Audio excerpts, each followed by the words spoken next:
Serial blast में court ने फैसला सुनाया और दूसरी तरफ मामले के आरोपियों की पैरवी करने के लिए जिहादी खड़े हो गए।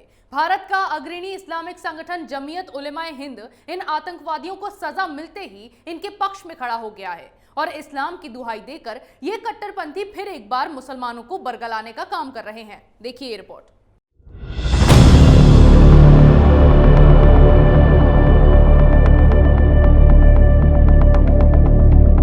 अहमदाबाद सीरियल ब्लास्ट मामले में विशेष अदालत ने 18 फरवरी 2022 को अपना फैसला सुनाया।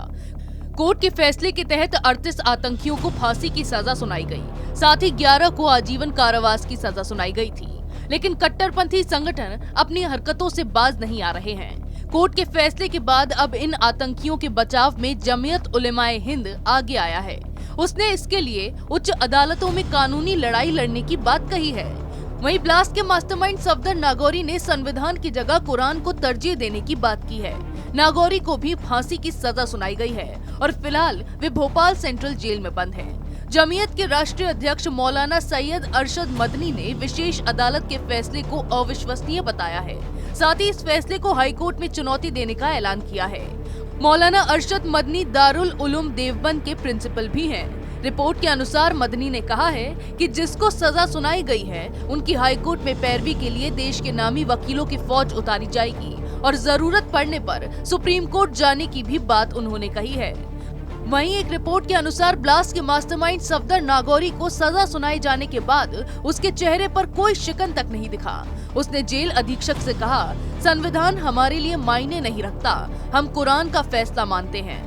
गौरतलब है कि वर्तमान प्रधानमंत्री नरेंद्र मोदी जब गुजरात के मुख्यमंत्री थे उस समय अहमदाबाद शहर में 26 जुलाई 2008 को लगभग 70 मिनट के भीतर 21 बम धमाके हुए थे। इन धमाकों में 56 लोगों की मौत हुई थी और लगभग 200 लोग घायल हो गए थे। इस मामले में अहमदाबाद पुलिस ने 20 प्राथमिकी दर्ज की थी, जबकि सूरत में 15 अलग से एफआईआर दर्ज की गई थी। जमीयत उलेमाए हिंद एक प्रतिबंधित कट्टरपंथी संगठन है जो भारत में सिर्फ मुसलमानों को भड़काने का काम करता है।